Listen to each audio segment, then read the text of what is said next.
Welcome. My name is Penelope Chatterton. Welcome to Awaken the Dream. My friends, it's been 3 months. I'm back. I have moved. I've moved twice. I've been in storage, which sounds ridiculous, but I'm here. And it took me 20 minutes to get to the studio, so I'm a new girl. Anyway, grateful to Tim Riley always for his patience and fine directing. And I want to celebrate 2 birthdays before I get started today. One is for a Jerry Smith, who was my late sister's husband, who is passed. And we just want to remember him today because he was a wonderful guy, a great family person. And also Greg Booth, who is the father of Veronica and Juliet. And we want to give thanks for him being in our life because Jerry and Greg are both great people. So happy birthday, boys, in spirit and in the flesh here. So today, I'd like to talk about Living the Illumined Life by Joel Goldsmith. It's funny how a book comes to me. My friend Diane Doheny sent me a whole mess of books, and I just sort of reach in and I'm hit over the head with whatever I haven't read. There's no rhyme or reason to it. I just go with the flow. And this one's very dynamic, very pointed.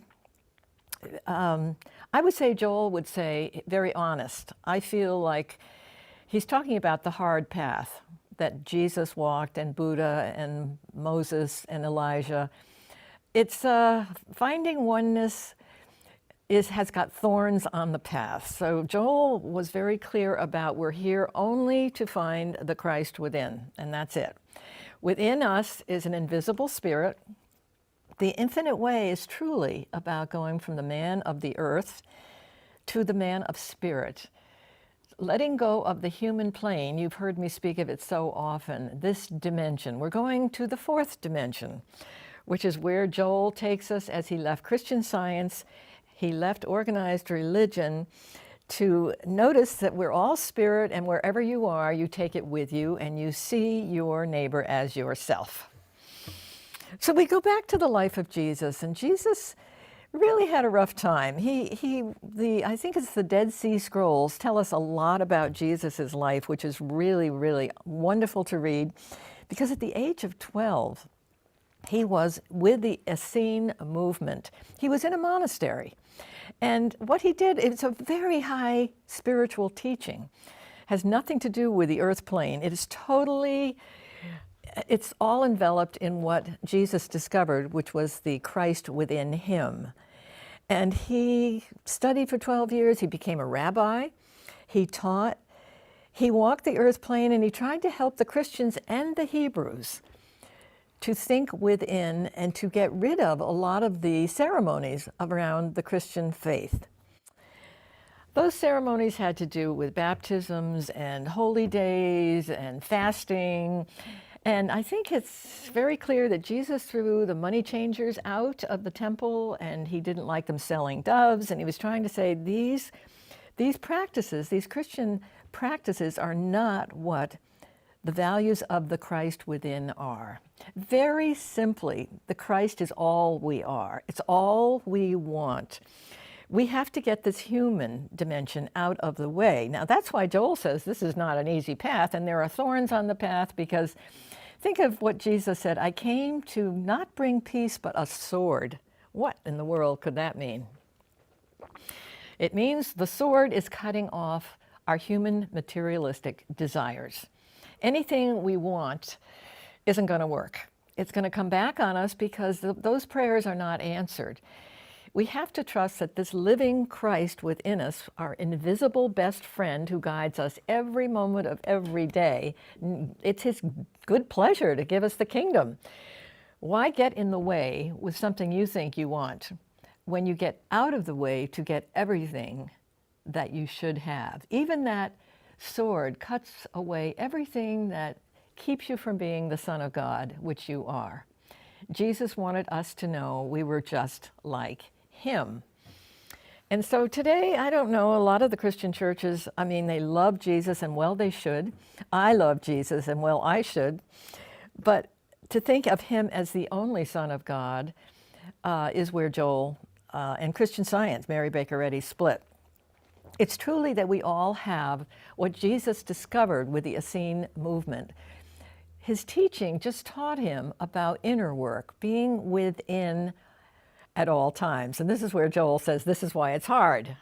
You got to live your life, and you're supposed to remember and be aware of the Christ every second of every minute of every day. So Joel mentions we learn this by degrees. Even Jesus learned by degrees. So that's comforting in the sense that, oh my God, I don't have it today, or I didn't have it last hour, is that we just keep plugging. We read, we meditate, we sit in groups if we can find one. Joel recommends groups because, you know, someone in a group could be in a higher vibration than you, and you could feed from that. You could be raised by sitting with someone who is in maybe just a different place. I have yet to do that, and I'm looking forward to trying to do that because I think there's so much power in 2 and 3 gathered together. So if we are only to find the Christ, that means meditation. I speak of meditation often, awareness often. It's like if you're on a street corner, how aware are you of who you are? How aware of the Christ within you? The holy ground you stand on is what you are. The voice, the still small voice, never leaves you. Now, how do you ever hear a still small voice? And Joel will talk about, we come in with rattles and we go up to atomic bombs. We have a lot of distraction in this dimension. A lot of distraction, and you name it, it's here. So the sword is here to cut away these distractions. So that's why there's a lot of hard work to do here, a lot of cutting, because we're so inundated with the noise, with the disturbances, with the distractions, more than anything. We are inundated with what we think we're supposed to be because the earth plane taught us that. That's a lot of cutting. So what's the goal, truly? Inner peace brings you abundance. It brings you the fruitage of your life. It gives you a task. It gives you an assignment. It gives you your birthright. You come in with something to do here. Some sort of a spiritual energy is waiting to come forth. You could write a book. You could write a symphony. You could invent something. You could discover something. It's just, when you get out of the way, there's something that's trying to come forth. So I invite you to think about letting go so that so the still small voice can guide you there. You know, we all have hunches. We all get head slaps. And for a while I was confused as to where they were coming from because I couldn't figure out whether I was making it up, but now I'm getting it, that I'm just getting guidance. Because I'm asking for it. I spend time every morning looking for fresh manna. Every day can be an inspiration. Don't fall on yesterday's. Don't think what you did yesterday is going to work for you today. It's a new day. Something brand new is waiting to talk to you about. There's guidance. There's guidance, my friend. An invisible power. The power of love is the only power, as the Infinite Way so beautifully says with Joel. There's only one power. It's the power of love. It's the power of sharing. It's the power of giving away what you are.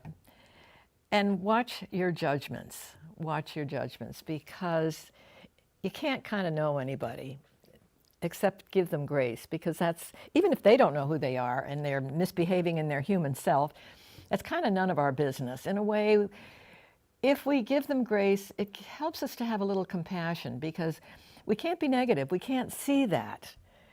And if we take them to where they really are, often that can heal them indirectly, and you, because you're getting that back. You're not getting your own judgment back on you. You're getting the love that you've given someone back on you. So as you give, you receive, and that is truly why we are here.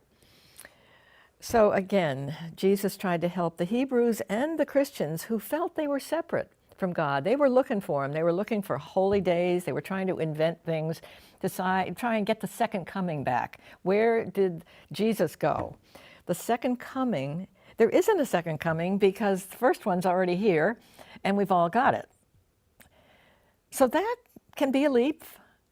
I have to be careful who I sometimes blab to because I get so excited and I just sort of chuckle. I warn people ahead of time. You might not quite get what I'm talking about and don't think I'm nuts, but you know, Joel mentions if you've sinned a lot or had a lot of addictions or you've had a rough life and you've had to really work things out, you're better off receiving spiritual guidance, because you have to.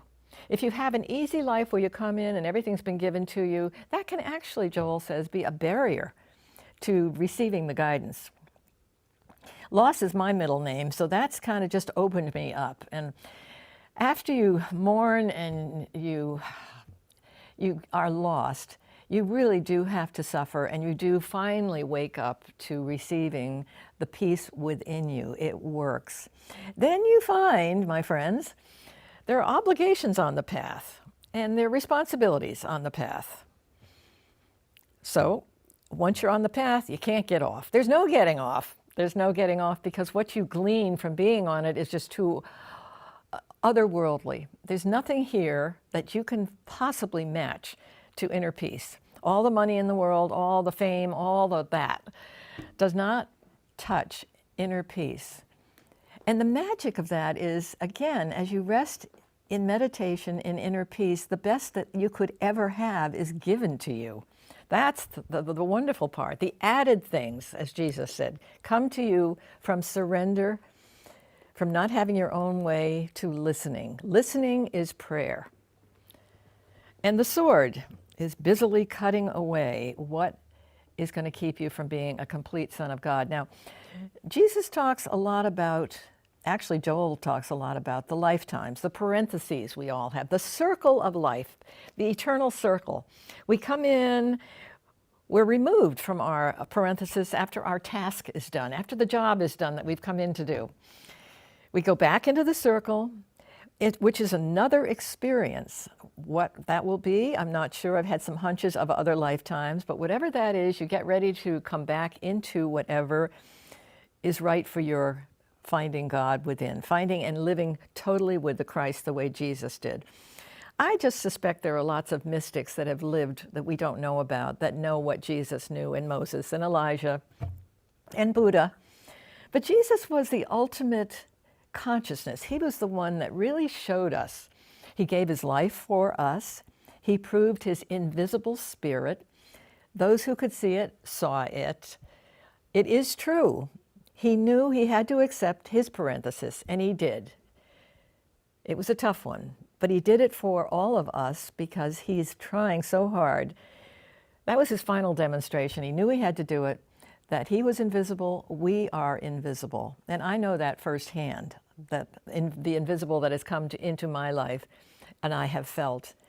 And that, yeah, it's true. It's true. Isn't it interesting to think that we're just vibrating spirits? That this body, this whole dimension is really just a test. It's an opportunity. It's an opportunity to help get rid of the mortal human existence, because 10 righteous men can save a city. Yes, consciousness can be raised, and as it's raised, the mortal, fearful life of sin, disease, and all of that lessens, which is why we all do come home. There is no getting around it. We have grace. Now, grace. Grace goes before us. It makes the crooked ways straight, prepares mansions for us, as Joel says so beautifully and poetically. Grace increases with your meditation. You're calling on grace. Show me the way. Grace gives you gifts. Grace talks to you. Grace is dynamite. It's a beautiful word, too. Grace goes before you. It speaks to you. It tells you what to do next. It gives you a spiritual task. You have an assignment. It is your birthright, according to Joel. Your birthright is to come in and find a mission. We all find it. And you know, it depends on what chapter you're in. I mean, it can hit you at any time. For me, it took quite a while. You know, we have things to do. We raise kids. We go to school. You know, sometimes we don't have an opportunity to be as inner as we'd like. But when that time comes, or when you can find it, because you have read and you have studied and you realize what your goal is. So it is the goal. The goal is only to have the Christ, nothing else. And the Christ is the voice, which means we get rid of our little chattering, and we appreciate our hunches, and we respect them and love them and appreciate them. Because each day, fresh manna, every single day, gives us grace. So we look for grace, we ask for grace, and each morning we sit quietly and we rest in the presence. And we ask, hold my hand, take me where I'm to go. What's up today? And let the boss be in charge. Yes, you have a soulmate. And you've got nothing to do but to open up your awareness to that gift. So the invisible partner, it is an invisible partner that you're a part of. And this is where Jesus came to. Jesus discovered the I within him, which is the Christ within him. He found eternal life, and so that's really, his death was not about, mourning his death. His death was to give us the I that he discovered. The eternal life within himself, he wants us to feel and find. So he was willing to do his reincarnation for us. And a lot of us got it. A lot of folks get it, that there's eternal life. There's light, there's love, there's peace, there's joy, there's fulfillment, there's fruitage. Everything is within if we just allow it. Our awareness each day. How aware are you is a good question. Your awareness means it's like standing under, hearing a clock and saying, oh, am I aware? All you have to do is know you're standing on holy ground. It's very simple, and yet it's very hard. That sword, which is trying to cut away everything that isn't working for you. Now, in my case, I've noticed people leave, either transition or they just leave. Some things leave your life, and you don't have to ask why. You just have to know that that's for your eternal good for whatever you're here to do. And that takes the mystery away of why. You're not in charge. You just hang on for the ride, accept it, and realize that when better things are happening for you, better things happen for everyone that you know. Everything is better for everybody in your consciousness. We are all one consciousness.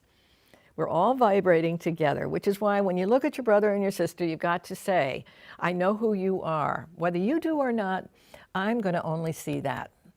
That heals me, that heals you, that helps us get along. And sometimes our very own families can be the toughest place for our assignments. They often need our grace more than anybody. We know them maybe better than most folks. And so we just accept them for who they are. And we don't try to change anybody. That's a very important ticket. Don't try and tell somebody they should be somebody else. Wherever anyone is in consciousness, where their awareness is where they are. That's it. And it's almost like you're not their soul. Their soul is doing their work, and it's gotten them to where they are, and they're busy with that. And you can't sort of do much about that. You could sit with them in a group. You could meditate quietly. You could be a receiver of messages together. You could read together. But meditation, awareness, is key. That is the key to the infinite way of which Joel says we're taking the old man and we're cutting the old man away for the new man of only spirit. Spirit is invisible. So we're cutting away this plane. And if we need to come many times, that's okay. The old man will keep dying as the new one gets stronger. It's just what it is. There is a circle of eternity that's going on forever. It never had a beginning. It's never going to have an ending. And the feeling of being in eternity, there are just no words for that. I've had a glimpse. And it's funny that when you get a glimpse like that, on some level, even if you're not ready to understand it, you just want it back. It's just part of you that if you have that kind of an experience, that you hunger for it and you work for it. Hate that word work, but yeah. Sometimes meditation can be a lot of hard work when you have a day with a million things on it or things are going wrong, and then you have to say an atomic bomb is coming, and Joel says, are you thinking about that, or are you remembering the Christ within you? Can you dissolve negative appearances? Think of how hard that work can be. From rattles to atomic bombs. Resting in the perfection of your dwelling place is protected. Negative energy, you don't want it to come to your dwelling place. So you have to be on guard. You have to be on duty. You have to be that center of love and peace and nothing eyes, and impersonal eyes. Those are two very key words to the infinite way. Nothing eyes and impersonal eyes, what you see.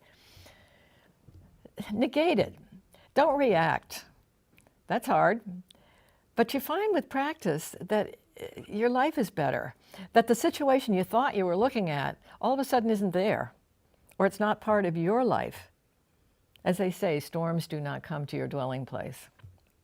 Fear, sin, guilt, death, disease, those are not pretty pictures for the human plane. They're challenges for all of us. And as I say, if you have a rough life, if you've had an experience of having to overcome a lot, it does open you up.